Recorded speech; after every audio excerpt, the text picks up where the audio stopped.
नमस्कार। मेरा नाम मुकेश कोठारी है और मैं भीलवाड़ा राजस्थान से बिलोंग करता हूँ। 1973 में मेरा जन्म भीलवाड़ा में हुआ और अपनी इंटर एजुकेशन मैंने भीलवाड़ा राजस्थान में ली। I am simply BCom. ज्यादा पढ़ा लिखा नहीं हूं मैं। आप में से कई लोग अगर मेरे से ज्यादा पढ़े लिखे हैं तो मैं आपकी बुद्धिमत्ता को, आपके एजुकेशन को प्रणाम करता हूँ और ये प्रण करता हूँ कि जिंदगी भर मैं आपसे सीखूंगा और सीखता रहूंगा। तो जैसा कि मैंने बताया कि बीकॉम तक का मैंने एजुकेशन पूरा किया है और अपनी जीवन का इकोनॉमिकल करियर मैंने चालू किया था बीकॉम करने के बाद। और बीकॉम करने के बाद इकोनॉमिकल करियर 750 रुपए की नौकरी से मेरा चालू हुआ था। एज ए मार्केटिंग असिस्टेंट के रूप में एक कपड़े बनाने वाली कंपनी के अंदर मैंने अपना 750 रुपए का जॉब चालू किया था। उस 750 के जॉब को करते करते जब मेरे 6 से 7 साल बीत चुके थे तब डायरेक्ट सेलिंग का पहला सिस्टम आरसीएम मेरे जीवन में आया। इसके पीछे बहुत लंबी सी कहानी है और वो सीखने वाली कहानी यह है कि जीवन में जब हम ये सोच लेते हैं कि हमें आगे बढ़ना है और जब दिशाएं शुरू से ही निर्धारित हो जाती है तो फिर आपका आगे जाना एकदम फाइनल होता है। दोस्तों, यूं तो मैंने अपना इकोनॉमिकल करियर जो है वो चालू किया था जब मैंने बीकॉम का एग्जाम दिया 19.5-20 साल की एज में। लेकिन पैसे कमाने की जो लालसा होगी ना वो मेरे पास बचपन से ही थी और वो मोटिवेशन फैक्टर था मेरे पास पैसे कमाने। एक इकोनॉमिकल बैकग्राउंड से, एक ऐसी फैमिली से मैं बिलोंग करता था जिसका इकोनॉमिकल स्टेटस ज्यादा अच्छा नहीं हुआ करता था। 6 भाई बहनों के परिवार में, पूरी फैमिली में सबसे छोटा मैं था और मेरे फादर जब मैं 9 साल का था तब रिटायर्ड हो गए थे, डिफेंस में थे। फिटनेस वो साथ नहीं देते थे, इस वजह से मुझे मेरे फादर को कंपल्सरी रिटायरमेंट लेना पड़ा। अभी कुछ लोग लिख रहे हैं रणजीत जी की आवाज नहीं आ रही है, तो क्या ऐसा कोई इश्यू है? सर उनका नेटवर्क प्रॉब्लम है। आप सही है। अच्छा, सही है। ओके ओके, बहुत बहुत धन्यवाद। तो जिन लोगों को आवाज मेरी प्रॉपर नहीं आ रही है वो अपने नेटवर्क को चेक करें, अपने मोबाइल के स्पीकर को चेक करें, क्योंकि मैंने 3-4 जगह से चेक करा दिया और साउंड एकदम ओके। तो आपके ही इंस्ट्रूमेंट में कोई चैलेंज हो सकता है, आप उसको चेक करें। धन्यवाद। तो जैसा कि मैंने बताया कि परिवार का इकोनॉमिकल स्टेटस ज्यादा अच्छा नहीं होने की वजह से परिवार में जब भी कोई तनाव आता था तो तनाव की मुख्य वजह उस समय हुआ करती थी पैसा। और ये बचपन से ही जैसे होश संभाला तब से ही इन चीजों के प्रति मेरा आकर्षण बढ़ा। पैसा कमाना चाहता था और 6ठी क्लास में मैंने इस पैसे कमाने की जर्नी चालू कर ली। जब बच्चे गिल्ली डंडा खेलते हैं, क्रिकेट खेलते हैं, दौड़ते भागते हैं, दोस्त बनाते हैं, उस समय मैंने अपनी जर्नी चालू की थी इकोनॉमिकल। 6ठी क्लास में मैंने पतंग की दुकान से अपना इकोनॉमिकल करियर चालू किया और 6ठी क्लास में ही मैं लोन लेना सीख गया, लोगों का सपोर्ट लेना शुरू किया। ₹1.60 मैंने पूरे साल में इकट्ठा किया था अपनी जेब खर्च से निकालकर और ₹1.60 अपने भाई से लोन लिया था। लोन कब मिलता है? लोन तब मिलता है मेरे साथियों जब लोन देने वाले को ये विश्वास आप करा सके कि तुझे जो लोन दिया गया है वो वापस आएगा।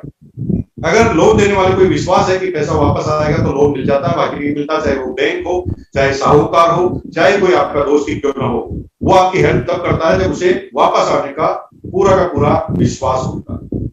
तो मेरे भाई साहब को मैंने कहा कि हम पतंग की दुकान लगाएंगे और ₹1.60 मेरे पास आए और ₹1.60 अगर आप उधार दे देंगे तो ₹3.20 में मैं अपनी दुकान लगा सकता हूँ। तो मेरे भाई ने कहा तू बहुत छोटा है, कैसे दुकान लगाएगा और यही क्यों दुकान लगाएगा, दुकान में लगाएगा तो प्रॉफिट कैसे होगा। तो 6ठी क्लास में मैंने अपनी प्रोजेक्ट रिपोर्ट बनाई थी और मैंने पूरी रिपोर्ट तैयार की कि पहली पतंग की दुकान हमारी कॉलोनी से 4 किलोमीटर दूर है। अगर हम पतंग की दुकान लगा लेते तो इधर के सारे कस्टमर हमारे हो जाएंगे और वो सब लोग हमारे से ही पतंग लेंगे। और पूरी प्रोजेक्ट रिपोर्ट बताने के बाद जब मैंने मेरे ब्रदर से कहा, बड़े भाई साहब से, कि आप ₹1.60 अगर मुझे दोगे तो मैं ₹1.90 आपको दूंगा 3 महीने बाद। और आपको आश्चर्य होगा कि मैंने एक ही सीजन में अपनी पूंजी को डबल कर दिया। यानी 6ठी क्लास में बिजनेस कैसे किया जाता है उसके बारे में मुझे थोड़ा आइडिया होने लग गया। 6ठी 7वीं क्लास के बाद हर साल फिर मैं किसी न किसी बिजनेस में, जब भी छुट्टियां होती थी, कोई ना कोई बिजनेस करता था। आपको आश्चर्य होगा कि जब लोग खेलने कूदने और मौज मस्ती का प्लान करते थे उस समय में बिजनेस का प्लान करता था। लोग राखी के सीजन पे ये प्लान करते थे कि कौन सी राखी बनवाऊंगा उस समय मैं राखियों का बिजनेस करता था। जब लोग प्लान करते थे कि दिवाली में मैं कौन से पटाखे चलाऊंगा, उस समय मैं पटाखों की दुकान लगाता था, यानी फायरवर्क्स की दुकान लगाता था। और जब लोग होली पर कौन सा कलर किस व्यक्ति को लगाऊंगा, ये प्लानिंग मेरे दोस्त करते थे, उस समय मैं कलर की दुकान लगाने की तैयारी करता था। इस तरह से संघर्षमय तरीके से मेरा जीवन चला। और आपको आश्चर्य होगा कि 9वीं 10वीं में आते आते मैं एक अच्छी खासी एवरेज इनकम ले लेता था। मुझे याद नहीं है कि 6वीं 7वीं क्लास के बाद मैंने अपने घर वालों से एजुकेशन को छोड़ दें तो पर्सनल यूज के लिए 1 भी रुपया लिया हो, ऐसा मुझे याद नहीं है। अपना काम मैं करता था। और ये जर्नी यहाँ चालू नहीं हुई। 10वीं 11वीं में आते आते तो भाई साहब मैं इतना बोल्ड हो गया था, बिजनेस को कर करके इतना कॉन्फिडेंट हो चुका था। उसका नतीजा था कि 10वीं 11वीं क्लास में मैंने एक बिजनेस चालू किया। उस समय मुझे कोई समझाने वाला नहीं था कि कौन सा बिजनेस सही है, कौन सा खराब है। और मैं सिर्फ एक चीज देखता था कि इसमें मेरा फायदा है, मेरे को पैसे आएंगे कि नहीं आएंगे। और आपको आश्चर्य होगा कि 6वीं क्लास 11वीं क्लास में एलपीजी सिलेंडर के डीलर हुआ करते थे भीलवाड़ा में। उस समय एलपीजी सिलेंडर और पेट्रोल पंप के मालिक जो होते थे ना, वो समाज के बहुत प्रतिष्ठित लोग होते थे। वो उनका रुतबा होता था समाज में, क्योंकि आसानी से किसी को पेट्रोल पंप न मिलता था, न गैस की एजेंसी मिलती थी। और हमारे जो डीलर थे इंडियन गैस के डीलर के पास में गया। उनकी बिना अनुमति के मैं उनके केबिन में घुस गया और केबिन में जाकर मैंने खड़े खड़े उनसे बात की। सर, मेरा नाम मुकेश कोठारी है और मुझे पता है कि आपके लोग है ना गैस का सिलेंडर ब्लैक करते हैं। उस समय एलपीजी सिलेंडर की बहुत कमी होती थी हिंदुस्तान में, और 150 रुपया, 100 रुपया, 200 रुपया ब्लैक चला करता था। और इतना अगर आपके घर में शादी है या एक्स्ट्रा सिलेंडर की जरूरत है तो आपको ब्लैक में उन सिलेंडर को खरीदना पड़ता था। तो उस समय मार्केट में 150 रुपया ब्लैक चला करता था। उस समय में उन एलपीजी सिलेंडर के डीलर के पास जाकर प्लान बता के आया कि मुझे पता चला है कि आपके लोग है ना सिलेंडर को ब्लैक करते हैं चुपके चुपके से। तो वो खड़ा हो गया। उन्होंने कहा कि आप मुझे इंफॉर्मेशन दे रहे हैं कि इंक्वायरी कर रहे हैं। मैंने उनको कहा कि ना मैं इंफॉर्मेशन दे रहा हूं आपको, ना इंक्वायरी कर रहा हूं। आप समाज के सम्मानजनक व्यक्ति हैं, और जब आप ब्लैक में आपका नाम आता है ना तो आपका नाम खराब होता है। इसलिए मैं चाहता हूं आज के बाद आप एक भी सिलेंडर ब्लैक नहीं करें। अगर आपको सिलेंडर ब्लैक करना है तो मेरे थ्रू करें। हेलो, क्या बोला मैंने?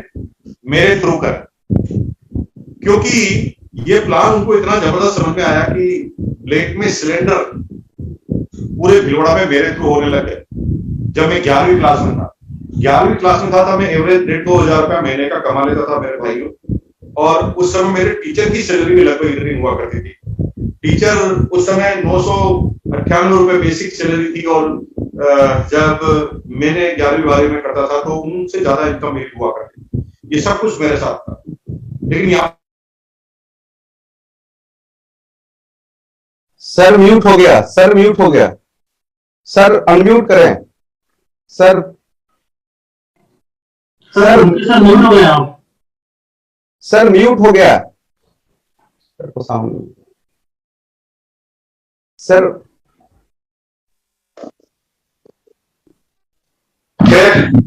ओके।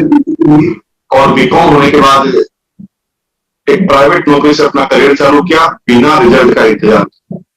और पहले मैंने जमकर काम किया, और पहले मैंने जमकर काम करने के बाद मुझे पहले महीने की सैलरी दी गई 750 रुपए, 750 रुपीज। 750 को लेकर मैं पूरे दिन पर डिस्टर्ब रहा। घर पर गया, खाना नहीं खाया, रात भर रोया। सुबह जब मैंने गेट नहीं खोला तो मेरे मदर फादर मेरे रूम में आए, दरवाजा खटखटाया, और जब उन्होंने मुझे देखा तो मेरी आंखें सूजी हुई थी, लाल थी। मैंने रात भर नींद नहीं निकाली थी और मैं रो रहा था। तो मेरी मदर ने मेरे से धीरे से पूछा, क्या प्रॉब्लम? अभी तो हम जिंदा हैं। सभी के माँ बाप ऐसे हो। बच्चों को जब परेशानी आती है तो माँ बाप पे क्या बीती आप सोच नहीं सकते। तो मेरी माँ ने कहा, अभी तो हम जिंदा है ना, क्यों रो रहा है? तो मेरी माँ को मैंने रोते रोते कहा कि वो जो मेरा बॉस है ना, मुझे 750 रुपए का समझता है। तो मेरे माँ ने मेरे सिर पर हाथ रख के बोला, नहीं भाई, तू तो करोड़ों का है। सभी की माँ ऐसी होती, तू तो करोड़ों का है, 750 रुपए का नहीं। मेरे फादर ने मुझे थोड़ा तेज आवाज में डांट कर बोला, सभी के फादर ऐसे ही होते। फादर की कोमलता कभी सामने से नजर नहीं आती, फादर की कोमलता अंदर से होती है।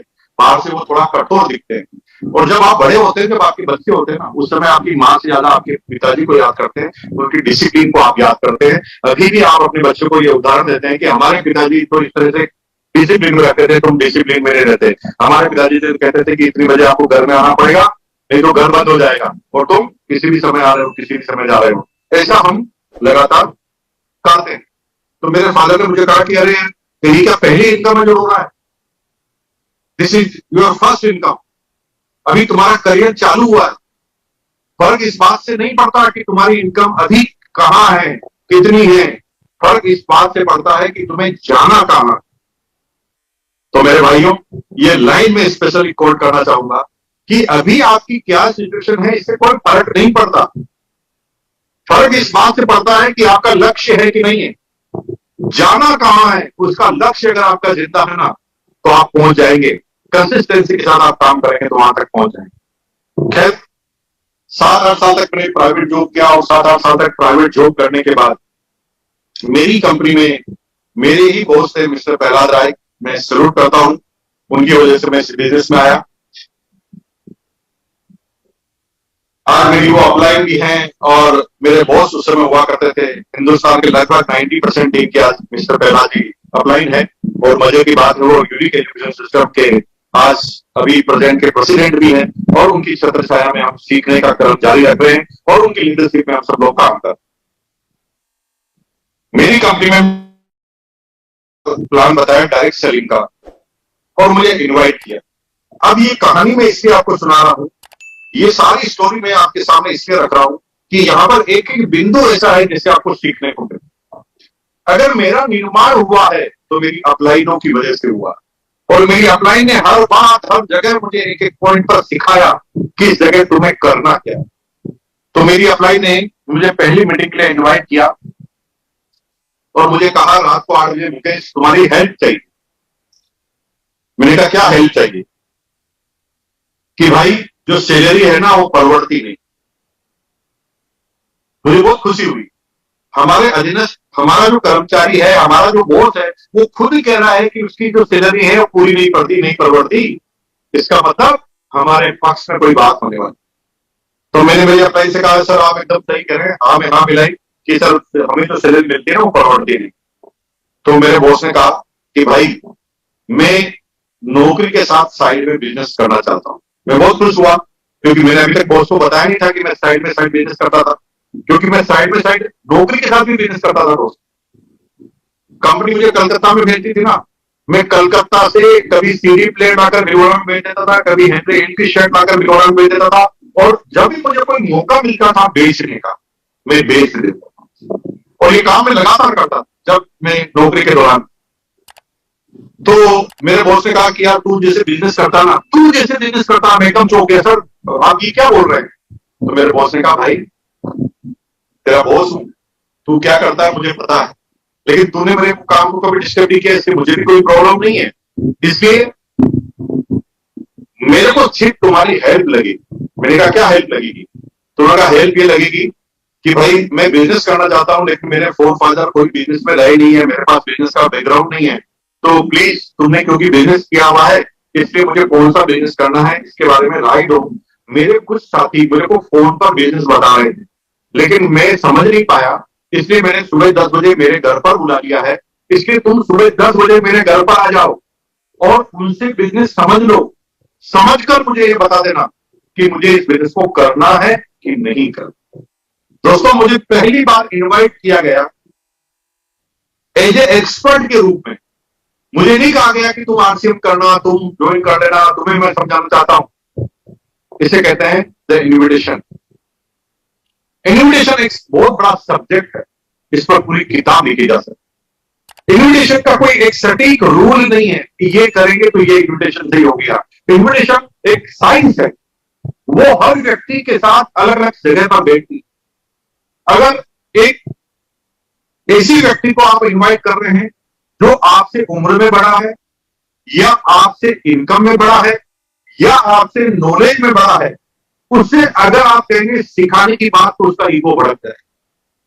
तो मेरे बॉस ने देखा कि बिजनेस में करता हूं और मेरे बॉस से ज्यादा साइड इनकम मेरी है, तो मेरे बॉस से मेरे ईगो को नहीं भड़काया। उसने मुझे कहा तेरे से राय लेनी है, तेरे को नहीं बिजनेस बताना, तेरे को करना भी नहीं है, तेरे से राय।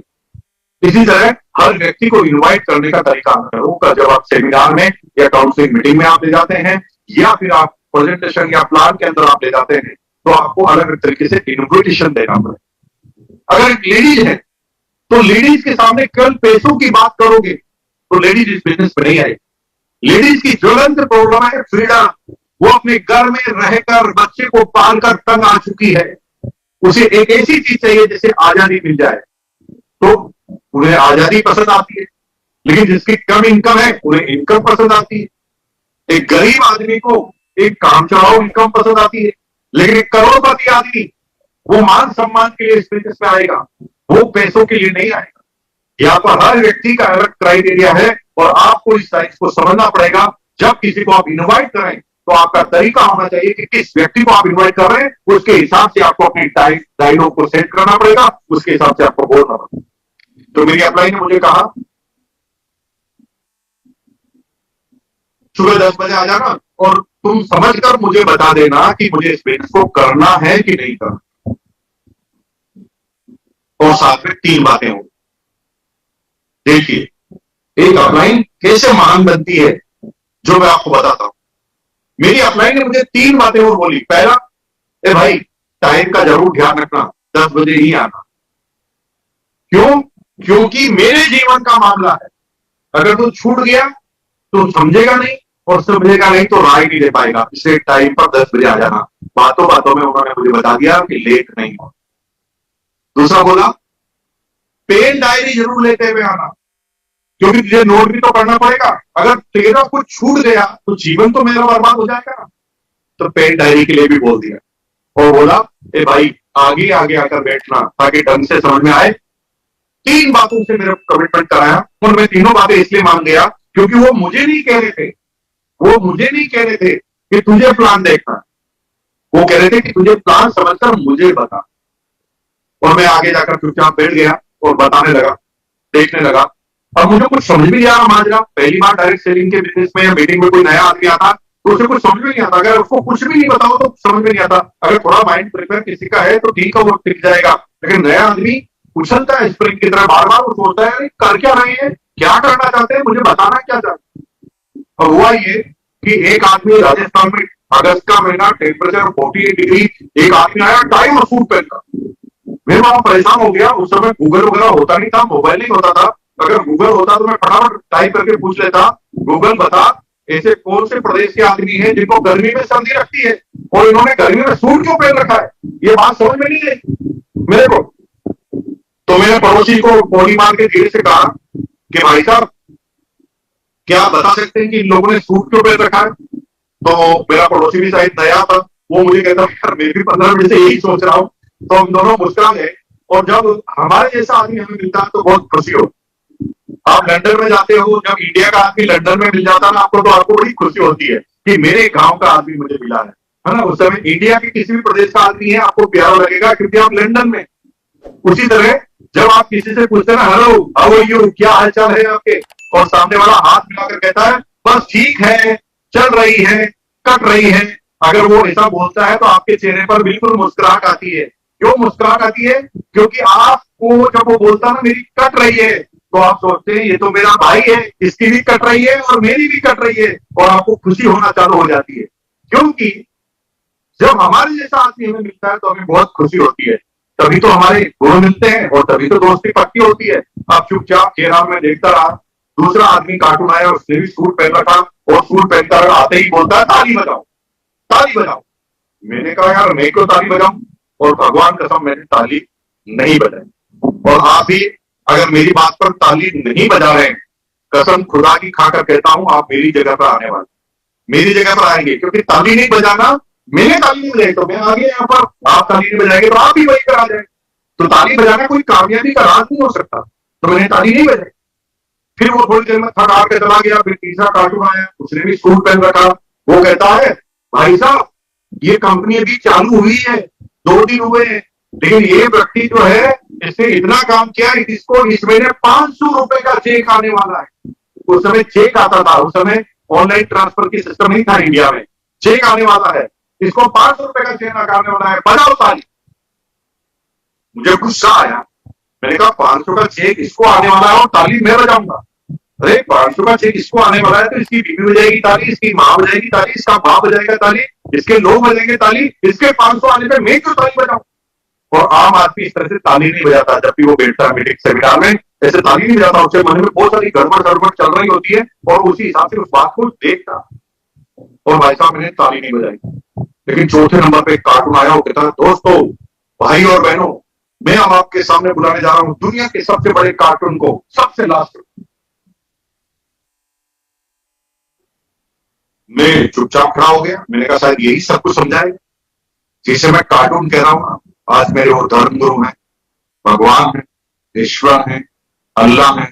इतना करने के बाद भी मुझे लगता है कि मैंने उनके सम्मान में कोई कमी रख दी। मेरी ग्रेट अपलाइन, अगर आज मैं इस दृष्टि में इस लायक हूं तो उसकी एकमात्र कहानी है और मेरी great upline mister Prahlad Rai and mister B C. Chhabra sir, उनकी वजह से मैं। तो बी.सी. छाबड़ा जी स्टेज पर आए और बी.सी. छाबड़ा जी आते ही बोलने लगे। थोड़ी देर तक तो मुझे कुछ पता ही नहीं चला कि वो कहना क्या चाह रहे हैं, लेकिन उनकी डायलॉग डिलीवरी इतनी जोरदार होती है, उनका ओरा इतना कमाल का होता है। उनकी डायलॉग डिलीवरी जब आप बोलते हैं तो एक कहानी के अंदर दूसरी कहानी डाल देते हैं, कविता डाल देते हैं, डायलॉग डाल देते हैं और इतना फ्रिक्वेंटली वो बोलते हैं कि आदमी पल के नहीं झपका था।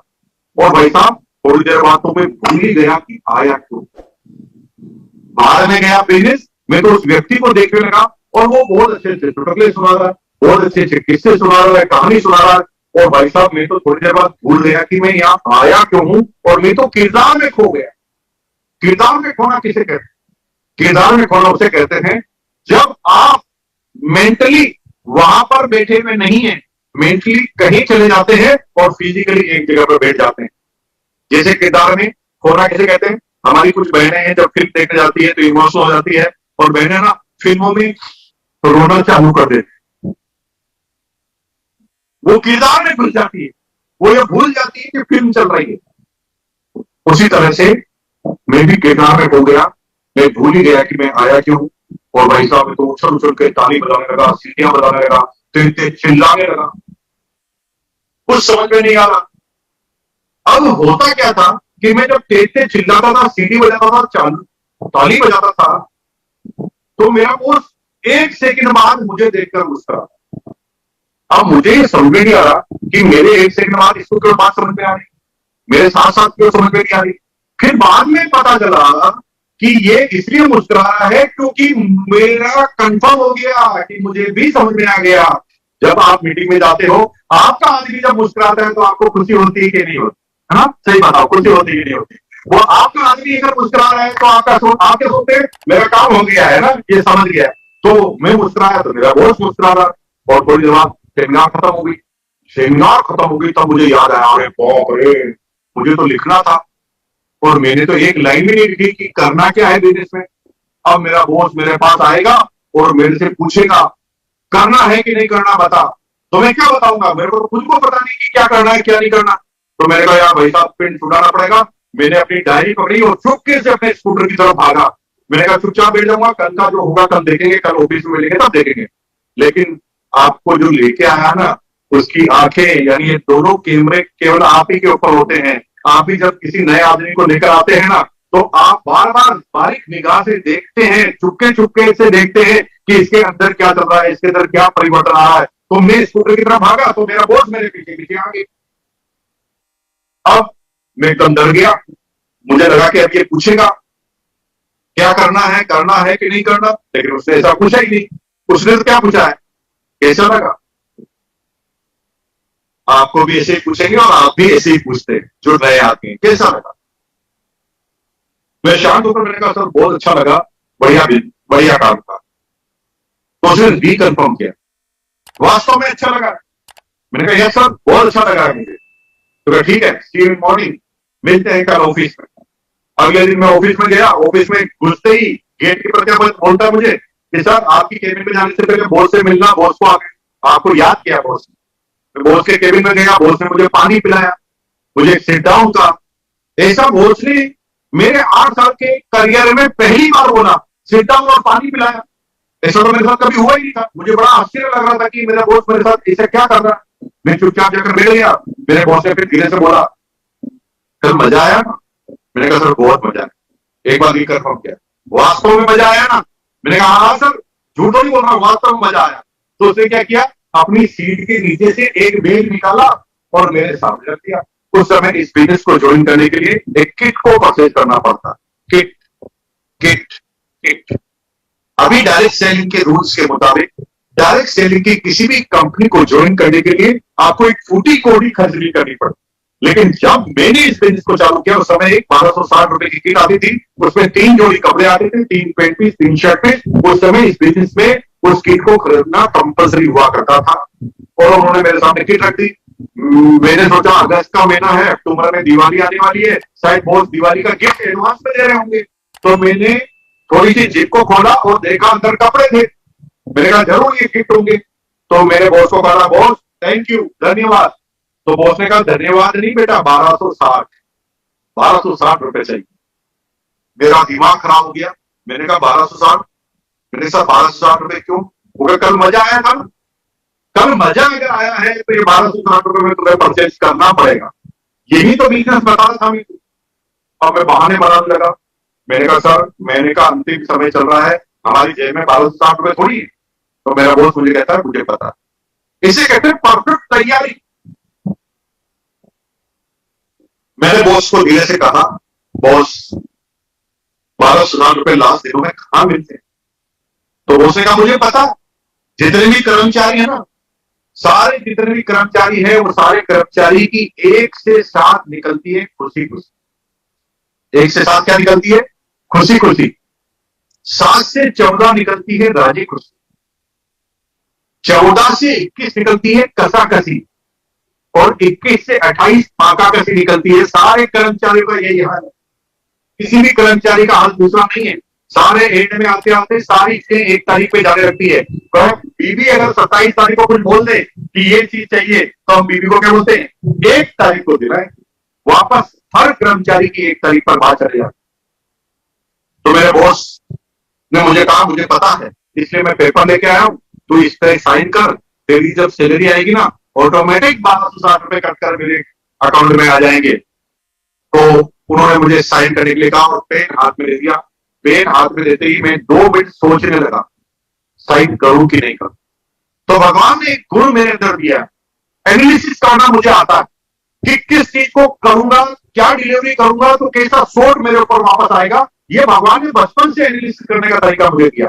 तो मैंने पेन हाथ में लेकर थोड़ा सोचा, अगर मैं साइन नहीं करूं तो मेरे दिल ने बोला कि बेटा अगर साइन नहीं किया ना तो ये तेरा बॉस है, तेरा बाप है कंपनी। अगस्त का महीना चल रहा है, अक्टूबर में लगने वाला है इंक्रीमेंट और इंक्रीमेंट की कमेटी में तेरा बॉस बैठता है। अगर बॉस नाराज हो गया तो इंक्रीमेंट आधा कर देगा। इसलिए बॉस को खुश करना जरूरी है। मैंने फटाफट कैलकुलेशन की, अगर 1500 रुपए का इंक्रीमेंट लग रहा है और 1200 रुपए की किट है तो 1 महीने में मेरा पैसा कवर हो रहा है और 12 महीने करने तो कितना कवर हो जाएगा और पूरी जिंदगी का मामला करूं तो 8-10 लाख का नुकसान होगा। तो मैंने फटाफट साइन कर दिए। मैं कोई पंगा नहीं लेना चाहता था बॉस से और किट ले ली। भगवान कसम अगर मैं आपको बताऊं कि वो किट पहली जो मैंने ली ना वो मैंने किस जगह पर फेंकी मुझे अभी तक भी पता है, क्योंकि उस किट लेने तक मुझे ये पता ही नहीं था कि मुझे इस बिजनेस को करना चाहिए कि नहीं करना चाहिए। मुझे कुछ भी पता नहीं। लेकिन जब मैंने किट ले ली ना तो ज्वाइनिंग हो गई, मेरी फॉर्म भर दिया गया और जब ज्वाइनिंग होती है ना तो आपकी अप्लाई की डायरी में आपका नाम लिख दिया जाता है। आप भी जब किसी को ज्वाइन कराते हैं ना तो ज्वाइनिंग करने वाले लोगों की लिस्ट बनाना चालू कर देते हैं, उनके फोन नंबर आगे लिख लेते हैं और फिर उनको बात करते हैं, उनको फॉलो करते हैं, उनको इन्विटेशन देते हैं। तो मेरी अप्लाई ने मेरा नाम लिख दिया, मुकेश कोठारी। अब मेरी अप्लाई ना हर 5-7 दिन में मुझे परेशान करती थी, आ जाओ मीटिंग है आ जाना, आज यहाँ मीटिंग है आ जाना। और मैं क्या बहाने बनाता रहता था, सर आज तो मैं यहाँ बिजी हूँ, आज तो वहां बिजी हूँ। और आपके साथ भी जो डिस्ट्रीब्यूटर होंगे इसी तरह के बहाने बनाते होंगे। आई नो वेरी वेल आप जिस सिस्टम पे अभी चल रहे हैं वो सिस्टम से मैं चल चुका हूँ और जो आपके साथ चैलेंज आते हैं मुझे पता है कि क्या क्या चैलेंज एक व्यक्ति के जीवन में आते हैं, ये मैं अच्छी तरह से जानता हूं। और इसलिए मैं ये कह सकता हूं कि जो आप लोगों के साथ, आपके साथ जो जितनी भी घटनाएं हो रही है, वो सारी की सारी घटनाएं हमारे साथ हो चुकी है। कोई नई चीज नहीं है जो आपके साथ हो रहा है, ये एक प्रोसेस है जो सबके साथ होना है। लेकिन 3-4 मीटिंग में इनवाइट किया, नहीं गया ना, तो एक दिन संडे के दिन बॉस ने कहा सुबह 10 बजे काउंसलिंग मीटिंग है और मैं घर पर आ रहा। अब संडे के दिन मैं बहाना नहीं बना सकता था, और बॉस को रोज का रोज बहाना बनाना ठीक भी नहीं था। मैं संडे के दिन घर पर चला गया, और संडे के दिन जब मैं घर पर चला गया तो मैंने देखा कि 8-10 आदमी जो बॉस की टीम में ज्वाइन थे, वो सब लोग वहां पर आए थे और काउंसलिंग चल रही थी। मैं भी जाकर बैठ गया। काउंसलिंग क्या है? नोट दिस पॉइंट, इस बिजनेस में अगर आपको कामयाब होना तो काउंसलिंग इज मस्ट। क्यों जरूरी है? क्योंकि सेमिनार में वन वे संवाद चलता है। अभी जूम की मीटिंग चल रही है, अभी आप लोग यूट्यूब पर हैं, तो मैं बोल रहा हूं, आपको बोलने का अधिकार नहीं। अगर सबको बोलने का अधिकार दें तो ये मीटिंग 1 घंटे की 1 साल में भी खत्म है। यहां पर वन वे संवाद चलता है, मैं बोल रहा हूं आपको सुनना है, लेकिन काउंसलिंग में ऐसा नहीं होता। काउंसलिंग में 2 वे संवाद चलता है। काउंसलिंग में कंफ्यूजन निकलते हैं, काउंसलिंग में मन का भार हल्का होता है, काउंसलिंग में आपके अंदर की जो भड़ास है वो निकल जाती है, काउंसलिंग में आपके मन में जो छोटी छोटी शंकाएं हैं जिसकी वजह से आपने बड़ा बाउंडर अपनी लाइफ में बना रखा है, वो दूर हो जाता है। जैसे आपके पैर पर एक गांठ हो गई, फोड़ा हो गया, फफोड़ा हो गया, अगर डॉक्टर के साथ काउंसलिंग नहीं करें तो आप उस फोड़े को देख देख कर कंफ्यूज होते रहेंगे। अरे भाई, ये कौन सी बीमारी आ गई, कहीं ये कैंसर तो नहीं है, कहीं मैं प्रॉब्लम में तो नहीं फंस जाऊंगा, क्योंकि आप मन में सोच रहे हैं और सोचने का कोई एंड नहीं। इसी तरह जब कोई आदमी डिस्ट्रीब्यूटर बनता है, 2-3 लोगों से बात करता है, 2-3 लोग से मना करते हैं, वो कुछ भी सोचना चालू कर देता है। वो क्या सोचता है, बिजनेस ही खराब है, मुझे समझाना नहीं आता, मेरी अपलाइन को बहुत अच्छा पढ़ाना आता है, मेरी अपलाइन बोलने में माहिर है इसलिए वो कामयाब है, वो थोड़ा सा यंग है इसलिए कामयाब है, वो थोड़ा जवान है इसलिए कामयाब है, वो बूढ़ा है इसलिए कामयाब है। मन में बातें चलती है। जब तक आप पूछते नहीं तब तक शंका का समाधान नहीं होता। जब डॉक्टर के साथ आप काउंसलिंग करते हैं, वन वे संवाद करते हैं, पहले आप 2 वे संवाद करते हैं। पहले डॉक्टर को आप फोड़ा बताते हैं, डॉक्टर उस फोड़े को देखता है, फिर डॉक्टर आपको राय देता है, चिंता की बात नहीं है, इसका हम थोड़ा एक्सरे करेंगे और एक सीटी स्कैन करेंगे, ये सिंपल सी गांठ है, एक ऑपरेशन करेंगे, हम निकाल देंगे। लेकिन जब तक आप काउंसलिंग नहीं करते तब तक बार बार सोचते हैं कि अगर ये कैंसर हो गया तो। इसी तरह जब आपकी टीम में कोई डिस्ट्रीब्यूटर ज्वाइन करता है, तो जब वो थोड़ा अनुभव रहता है तो उसके मन में बहुत सारी शंकाएं पैदा होती है उसके अनुभव के आधार पर, और जब आप काउंसलिंग कर लेते हैं तो शंकाएं धीरे धीरे खत्म होना चालू हो। मेरा नंबर आया, मेरे बॉस ने कहा व्हाट अबाउट यू, आप कुछ करते क्यों नहीं? मेरे बॉस ने कहा क्या करना है सर, आप मुझे कुछ बताते नहीं तो मैं कुछ करता नहीं। अरे वही तो करना है जो मैंने तेरे साथ किया, तू लोगों के साथ कर। और बाप रे, ये क्या बोला, जो मैंने तेरे साथ किया तू लोगों के साथ कर। मैं फुल कंफ्यूज। मेरे बॉस से कहा बॉस आप बताओ आपने मेरे साथ किया क्या है? तो बॉस ने कहा नहीं नहीं सिंपल सा, मैंने तुम्हें मीटिंग में ले लिया, तुम्हें मीटिंग में ले गया, तुम्हें मजा आया, तुम्हें मजा आया तो मैंने तुम्हें किट दी 1200 साथ में। किट मैंने अपने घर पे नहीं बनाई, वो कंपनी की थी, कंपनी की किट को मैंने तुम्हें दिया तो कंपनी का हो गया बिजनेस, तुम्हें मिल गया फायदा डिस्काउंट, और मेरे थ्रू भी गई तो मुझे मिल गया कमीशन। यही है बिजनेस, तुम भी ऐसा करो तो तुम्हारे को भी मिलेगा कमीशन। ऐसी बात करते ही मैं एकदम चौंक गया। बॉस के सामने पहली बार मैंने गुस्से में बोला, बॉस ये क्या करवा रहे हैं और ये क्या कर रहे हैं आप? हमारी कंपनी 3 करोड़ मीटर कपड़ा पर मंथ बनाती है और हमारी टीम 3 करोड़ मीटर कपड़ा बेचती है, अब हम लोग मिलकर, और आप 3 जोड़ी कपड़े मेरे से बिकवाना चाहते हैं। मैंने बॉस को बोला बॉस एक राय देना चाहता हूं, उस दिन तो आपने मेरे से राय नहीं ली, आज मैं राय देना चाहता हूं कि ये आपके स्टैंडर्ड का और मेरे स्टैंडर्ड का बिजनेस नहीं है, हम बेचने वाले लोग नहीं है, I am the salesman, sales executive है, डिप्टी मार्केटिंग मैनेजर है, हमारे पहले का ही काम है, हम बेचने वाले लोग थोड़ी। मेरा बॉस मुझे घूर कर देखा, मेरे बॉस को राय दी, बॉस को गुस्सा, उसने कहा अच्छा तुझे सेल करने में शर्म आती है? मैंने कहा नहीं बात ये नहीं है, ये 3 कपड़े सेल करने में शर्म आती है। तो मेरे बॉस ने कहा जिस तू कंपनी में काम करता है ना बेटा, उस कंपनी के मालिक ने शुरुआती बिजनेस ऐसे ही किया हुआ 3 कपड़ों से। आज बड़ी फैक्ट्री तो आज लगी है मालिक के, और तुझे जिस सेल करने से शर्म आती है ना, तुझे भूलना नहीं चाहिए कि जिस कंपनी में तू काम करता है वो तो इसको सेल ही कराती है, और तेरी कंपनी अगर टॉप कर रही है तो सेल की वजह से ही गई है, और तुझे सेल करने में शर्म आती है। दुनिया का एक आदमी बता जो बिना सेल के टॉप पर चला गया। टाटा सेल करके टॉप पे है, बिरला सेल करके टॉप पे है, रिलायंस सेल करके टॉप पर है, टेस्ला सेल करके टॉप पर है, बिल गेट्स सेल करके टॉप पर है, जोगंबर सेल करके टॉप पर है। बिना सेल किए तो जा ही नहीं सकता कहीं पर भी। मैं घूम के देखने लग गया, मैंने कहा बॉस को गुस्सा आ गया, अरे बाप रे। उससे मुझे धीरे धीरे से कहा कि बेटा सेल तो करना पड़ेगा, जीवन में आगे जाना है तो इस सेल से प्यार करना पड़ेगा।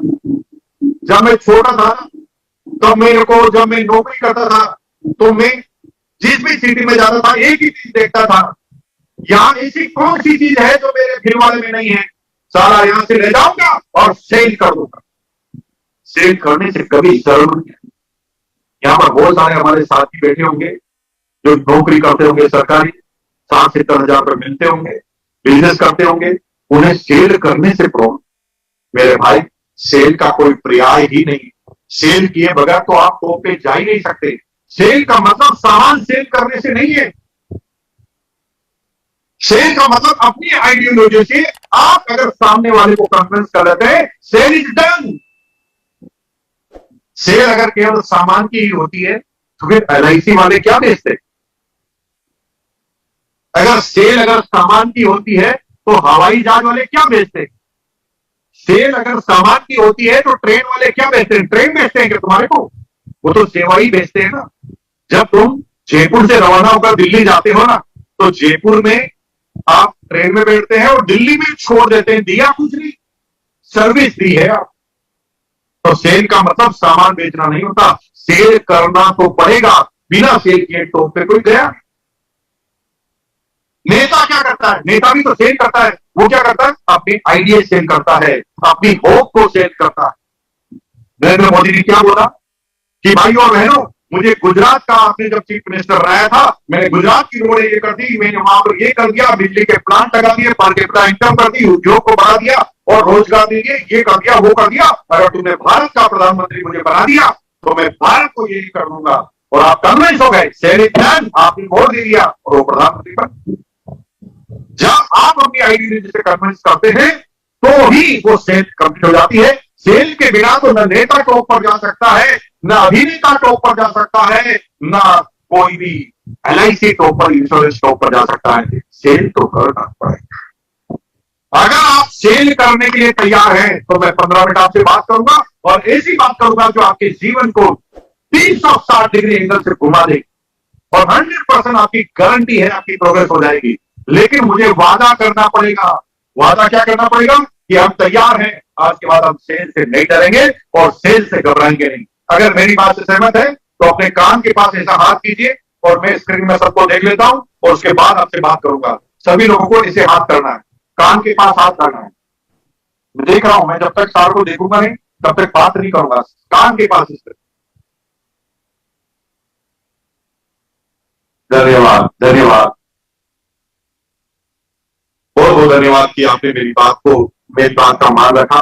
और अगर आपको सेल करने में कोई प्रॉब्लम नहीं है तो दुनिया के टॉप पर जाने में कोई प्रॉब्लम नहीं है।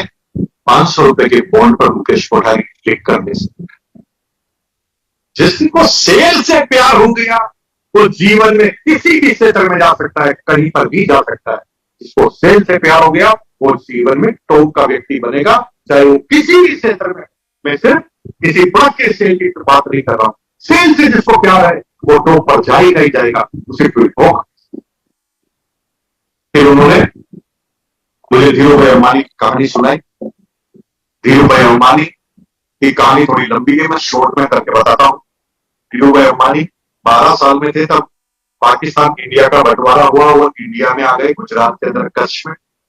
और गुजरात में आने के बाद 12 साल की एज में वो अपनी स्कूलिंग खत्म करके गुजरात की कॉटन स्ट्रीट, कॉटन गलियों में जाने लगे और देखने लगे कि लोग बिजनेस कैसे करते।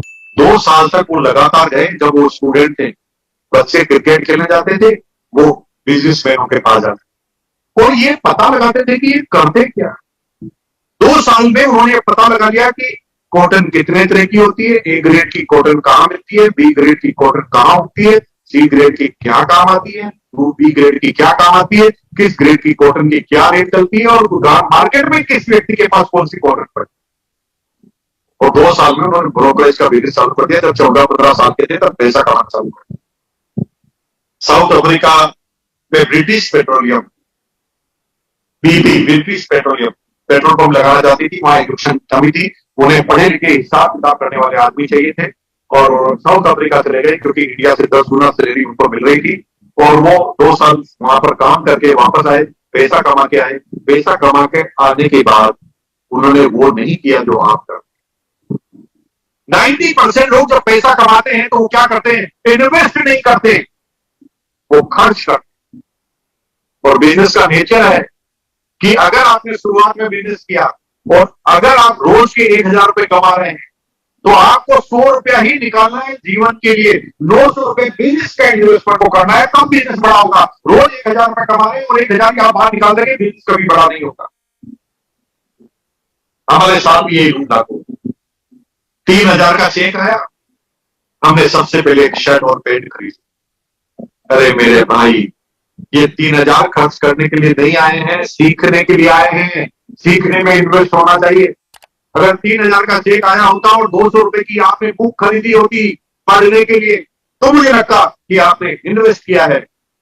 3000 का चेक आया और 100 रुपए आप किसी सेमिनार में जाकर सीखने के लिए खर्च करते, तो मुझे लगता, ट्रेनिंग में खर्च करते, तो मुझे लगता कि आप कुछ कर रहे हैं। ये खर्चा करने की इनकम नहीं है। This is the only simple सा आपको फंड दिया गया है जिससे आपको सहयोग मिले इस एजुकेशन को लेकर। तो धीरू भाई अंबानी जब पैसे कमा के आया तो आपकी तरह आईफोन 13 नहीं लिया हुआ। उन्होंने मन से एक प्रश्न किया, ए भाई, मैं दुनिया का बहुत बड़ा आदमी बनना चाहता हूं, क्या बनूंगा? तो उसका दिल क्या कहता था, नहीं बन सकता। क्यों? क्योंकि तेरे पास एजुकेशन नहीं है, क्योंकि तेरे पास इतनी बुद्धि नहीं है, क्योंकि तुम ज्ञानी नहीं है, तेरे पास बहुत सारा पैसा नहीं। तो उसको उसने पूछा, तो क्या फिर मैं जिंदगी भर ऐसे ही रहूंगा? तो उसने कहा, नहीं, ये जरूरी नहीं, जा तो टॉप पे सकता है। क्योंकि जो जो चीजें कामयाब इंसान के पास होती है ना, वो खरीदी जा सकती। ज्ञान खरीदा जा सकता। जैसे मैं ज्ञानी नहीं हूं लेकिन मेरे पास बहुत सारे पैसे हैं, तो मैं आईआईटी इंजीनियर को अपने यहाँ पर जॉब पर रख सकता हूं, यानी ज्ञान को अपने पास ला सकता हूं। मेरे पास एक्सपीरियंस नहीं है तो एक्सपीरियंस आदमी को सैलरी देकर अपने पास ला सकता हूं।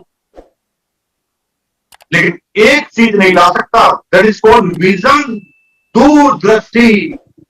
मुझे जाना कहां है ये सिर्फ मैं जानता हूं, ये सामने वाले को मैं समझा नहीं सकता कभी। और जब जाना कहां है वो आपको पता है ना, तो बाकी सारी चीजें भूल जाएगी। भूल जाइए कि आप कम पढ़े लिखे हैं, भूल जाइए कि आप लेडीज हैं, भूल जाइए कि आप बच्चे हैं, भूल जाइए कि आप बूढ़े हैं। आपका जन्म कामयाबी के लिए हुआ है और कामयाबी तुम्हारा जन्मसिद्ध अधिकार है।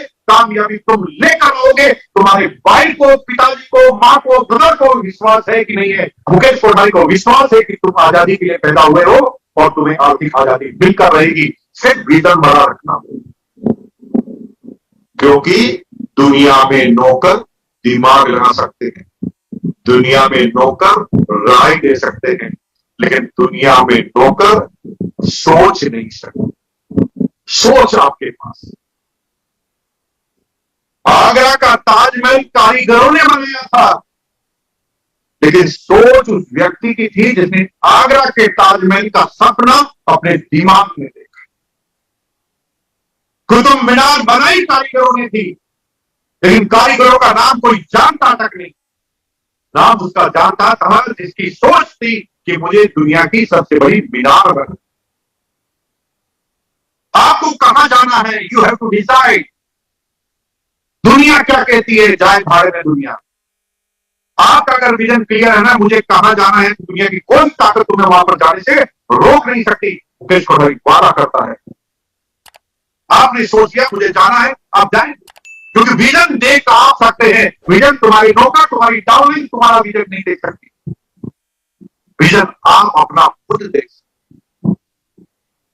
तो धीरू भाई अंबानी ने पूछा क्या करेंगे, तो धीरू भाई अंबानी ने कहा कि तू सब कुछ कर सकता है, लेकिन सोच तू सकता है, बाकी सारे काम तो तेरे नौकर भी कर सकते।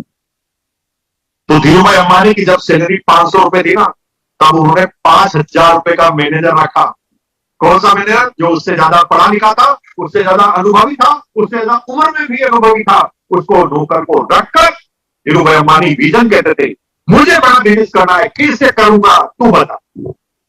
मुझे बड़ा बिजनेस करना है, कैसे करना है तू बता। तू पढ़ा लिखा है, तेरे अंदर दिमाग है, तू कैसे बताना, मैं करता हूं। और एक आदमी ऐसा रख लिया जो एग्जीक्यूशन करता था।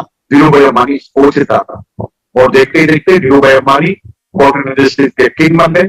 फिर उन्हीं मैनेजरों ने उनको बताया कि पॉलिस्टर क्या होता है, कहां मिलता है, कैसे बनता है। धीरू भाई अंबानी उन्हीं के सारे पॉलिस्टर की दुनिया के सबसे बड़े कारोबारी बन गए।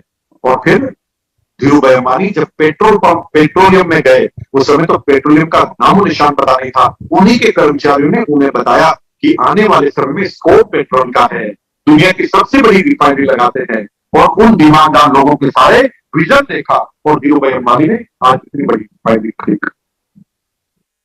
लेकिन धीरू भाई अंबानी ने रिफाइनरी खड़ी की, तो उसके पीछे धीरू भाई अंबानी का हाथ नहीं है कामयाबी में।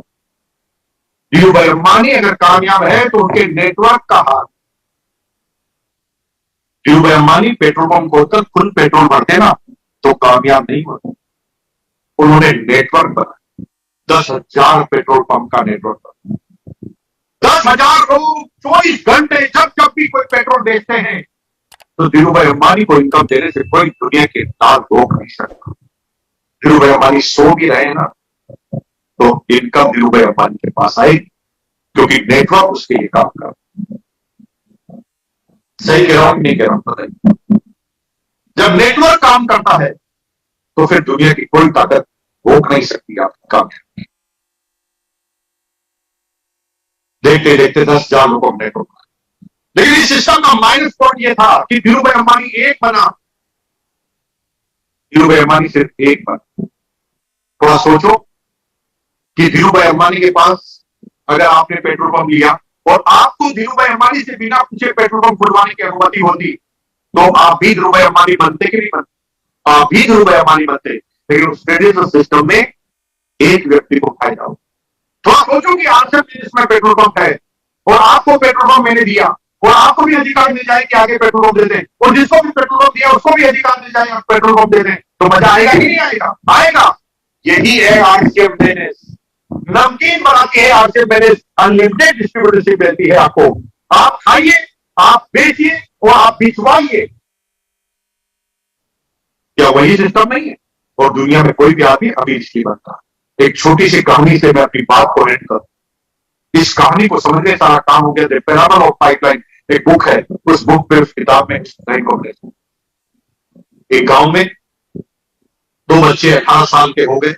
बात 500 साल पुरानी है, जब इलेक्ट्रिसिटी नहीं हुआ करती थी, जब मशीनरी जेसीबी मशीन नहीं होती थी। दो बच्चे जवान हो गए, उनके ऊपर दबाव आया, तो क्या करें वो सोचते थे। तो उन्होंने दिमाग लगाया कि गांव के 5 किलोमीटर दूर मीठे पानी की झील है। सारी लेडीज सुबह 4 बजे झील पर पानी भरने जाती है, तो क्यों ना हम 2 बकेट खरीद लें, और जो लोग नहीं लेना चाहते हम पानी भर के लाएंगे और गांव के चौराहे पे खड़े होंगे, 1 पैसे में 1 बाल्टी बेच देंगे। लोगों को, गांव के लोगों को, जो अमीर लोग थे, उनको ये सिस्टम बहुत पसंद आया। उनके पानी बिकने लगा। अब वो रोज 4 बार घूमते थे, 8 पैसा रोज कमा लेते थे। धीरे धीरे वो पैसे वाले होने लगे। इस बिजनेस को देखकर कॉपी होने लगी। गांव के 200 बच्चे इसी काम को करने लगे, सबको रोजगार मिल रहा था। लेकिन 2 बच्चे में से एक बच्चा बार बार पहले बच्चों को कहता था, अरे भाई ये पानी हम कब तक लाएंगे, एक दिन क्या हमारी कमर टूट नहीं जाएगी, एक दिन क्या हम बूढ़े नहीं हो जाएंगे? तो पहले दोस्त ने कहा, वो तो जाएंगे भाई, लेकिन जीवन तो यही है ना, एक दिन बूढ़े हो जाएंगे। जैसे हमारे माँ बाप आज हमारे ऊपर निर्भर है, कल हम अपने बच्चों पर निर्भर हो जाएंगे। यही तो जीवन है। तो दूसरे दोस्त ने कहा नहीं, मैं ऐसा जीवन नहीं जीना चाहता, मैं तो ऐसा कुछ करना चाहता हूं कि मैं चला जाऊं तो भी मेरे को वो काम होना चाहिए, मैं किसी पे डिपेंड नहीं होना चाहता, मैं टाइम फ्रीडम चाहता हूं, मैं इनकम की फ्रीडमनेस चाहता हूं, मैं अनलिमिटेड अपने हाथ पर नेटवर्क बनाना चाहता हूं, मैं किसी पे डिपेंड नहीं होना चाहता। तो पहले बच्चे ने कहा क्या करेगा? हो गया यार भाई, नया काम करते हैं जो अब तक कभी पृथ्वी पर नहीं। क्या करेंगे? हम ना 5 किलोमीटर दूर मीठे पानी की झील से एक पाइपलाइन गांव तक लेकर आ गए। उस समय जेसीबी मशीन नहीं हुआ करती थी दोस्तों, ऐसी कोई बात करता था तो हंसी आती थी।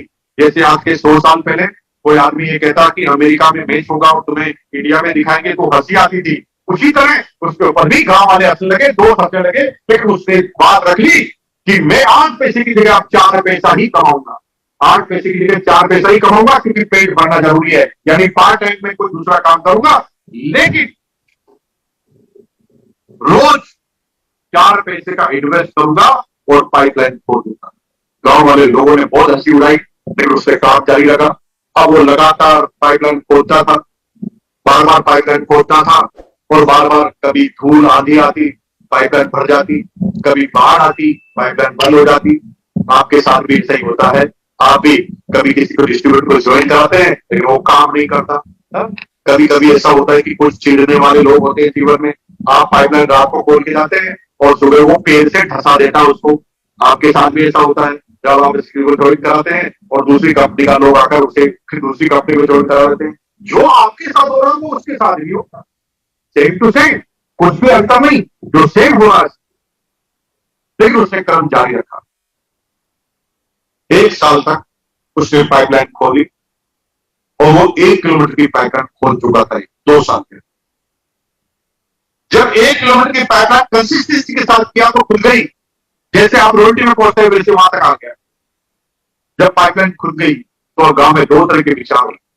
कुछ लोग कहते थे पाइपलाइन बन तो सकती है यार, और कुछ लोग कहते थे ये पाइपलाइन कभी बन ही नहीं सकती। आप ही जब रॉयल्टी पे आते हैं आपके साथ भी 2 तरह के लोग आ जाते हैं। कुछ लोग कहते हैं हो सकता है और कुछ लोग कहते हैं कभी हो ही नहीं। लेकिन उसने खोदने का क्रम जारी रखा और 10 साल के बाद उसकी पाइपलाइन कंप्लीट। जब पाइपलाइन कंप्लीट हो गई तो गांव में पहले 1 पैसे में 1 बाल्टी पानी बिकता था। जब उसने पाइपलाइन खरीद ली तो मेरी तरह से चेयर पर बैठ गया, उसने नल लगा दिया और वो केवल नल खोलता था बंद करता था। गांव में ऐलान करा दिया कि अब 5 पैसे में पूरा महीना पानी लीजिए, अनलिमिटेड। जैसे मोबाइल की कंपनी आ रही थी, जियो आया, सबको उड़ा दिया ना, वैसे उस व्यक्ति ने सबको उड़ा दिया। उसने रेट कम कर दी और बस वो केवल आता था और नल खोलता था, पानी भरता था। गांव में एक ही दिन में 100 के 100 लोग बेरोजगार हो गए। लेकिन ये आदमी अमीर होने लगा क्योंकि इसने 10 साल इन्वेस्टमेंट किया था, टाइम का इन्वेस्टमेंट किया। धीरे धीरे वो अमीर बन गया, उसके पास पैसे आने लगे। तो पड़ोस के गांव के लोग आए, उन्होंने कहा कि हमारे यहां पर भी पाइपलाइन डाल दो। तो उसने एक कर्मचारी रखे, पड़ोस में भी पाइपलाइन डाल दी। गांव में उसका नेटवर्क बने लगा। उसके दिमाग में आइडिया आया कि मैं नल कब कब खोलूंगा बंद करूंगा, ये तो हार्ड वर्क है, क्यों ना इसे स्मार्ट वर्क में बदल दिया जाए। तो उसने लोगों, क्योंकि उसके पास पैसे थे, लोग थे काम करने वाले, तो उसने धीरे धीरे कनेक्शन दे दिया घरों में। अब नल खोलने का काम भी घर वाले ही करते थे और वो मस्ती से सोता था, कभी इधर घूमने जाता था, कभी उधर घूमने जाता था, कभी शादी में जाता था। आज सब कुछ उसके पास। मुकेश कोठारी के जीवन को भी ऐसे ले लिया। आज से 22 साल पहले एक पाइपलाइन बनाना चालू किया और आज हमारी पाइपलाइन कंप्लीट है। मैं 1 घंटा आपसे बात कर रहा हूं, 1 करोड़ का माल बेच चुका हूं अपनी टीम में, 1 करोड़ रुपए का। 1 घंटा मैंने फालतू की बातें आपसे की और 1 करोड़ का माल किया क्योंकि पाइपलाइन कंप्लीट हो गया। आज मैं 1 महीने के लिए लंदन जाता हूं ना तो मेरा बिजनेस और बढ़ावा मिलता है। आज मेरे पास लंदन घूमने का टाइम है, पैसा है, 1 महीने का खर्च नहीं करते, उससे पहले जाना आ जाता है। प्यार है, सम्मान है, इज्जत है, शोहरत है, सर्कल है, ये सब नेटवर्क बनाने की ताकत है। अगर कामयाब होना चाहते हो तो नेटवर्क बनाना। 3 काम करने, use the product, sell the product, build the network. इस बिजनेस में कामयाब होना चाहते हो तो पहला काम करना 100% वर्क यूज, नो एक्सक्यूज। 2500 बीवी से नीचे कभी भी आपका बीवी बनता है, जिसे पीवी कहते हैं। पॉइंट वैल्यू 2500 से नीचे की बनती है आपकी, तो आप इस बिजनेस में टाइम पास कर रहे हैं। सबसे पहले जब तक मैं यूज नहीं करूंगा तब तक रिकमेंड नहीं करूंगा। अरे गदर फिल्म तुमने देखी नहीं, आप तारीफ कैसे करोगे? घर में अगर एक भी प्रोडक्ट दूसरा पाया जाता है उसे तुरंत निकालेंगे और एक नारा देंगे 2,500 एवरी मंथ, मिनिमम से मिनिमम 2,500। तो बाकी diamond club, star diamond club और क्राउन क्लब करके उनकी बात है, लेकिन 2,500 का पीवी आपको बनाना पड़ा, क्योंकि 100% प्रोडक्ट यूज करे बिना काम चलने वाला। दूसरा सेल का प्रोडक्ट, अगर 2,500 के घर में इस्तेमाल आप करते हो तो 7,500 के प्रोडक्ट आप सेल कर सकते हो। अरे मेरे भाई, 200-250 रुपए का माल भी पर डे सेल आप नहीं कर पाते हो, 250 पीवी आप नहीं बना पाते हो, फिर सपने देखने का अधिकार नहीं।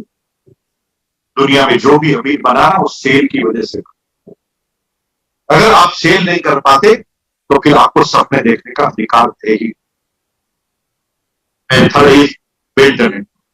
जब किसी के पास आप जाते हैं तो सीधा प्लान बताने की जरूरत, प्लान से शुरुआत की। मेरा नाम यह है, पूरा परिचय दीजिए। मैं एक फर्स्ट मिशन पे काम करता हूं। मेरा ये प्रोडक्ट है न्यूट्रीचार्ज में।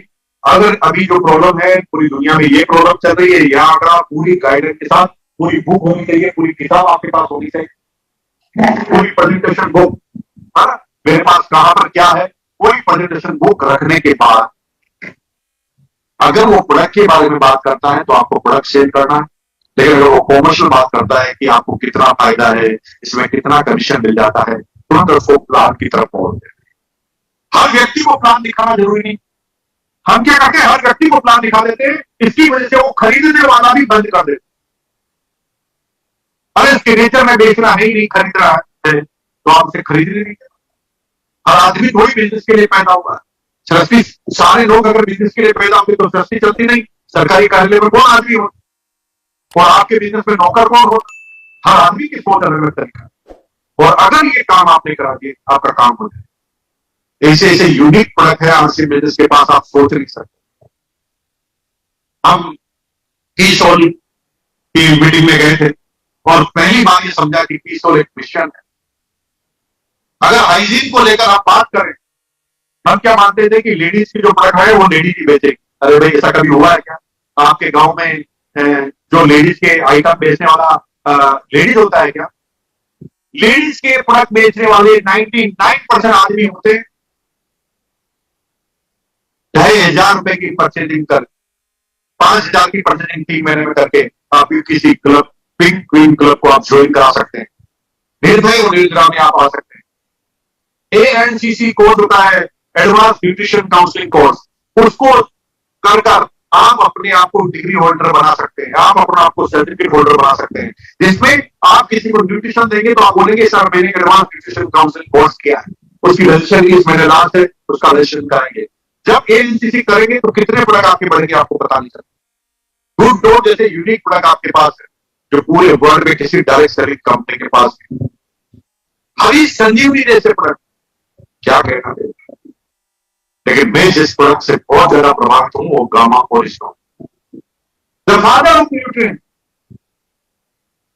आज भारत सरकार अपने राजपत्र में लिखती है कि हर बालिग आदमी को गामा ओरिजिनल का सेवन करना चाहिए। ऐसा दुनिया के किसी राजपत्र में, किसी सरकार में, उस गामा ओरिजिनल का आप कितना बड़ा काम कर सकते हैं, आप सोच भी नहीं सकते।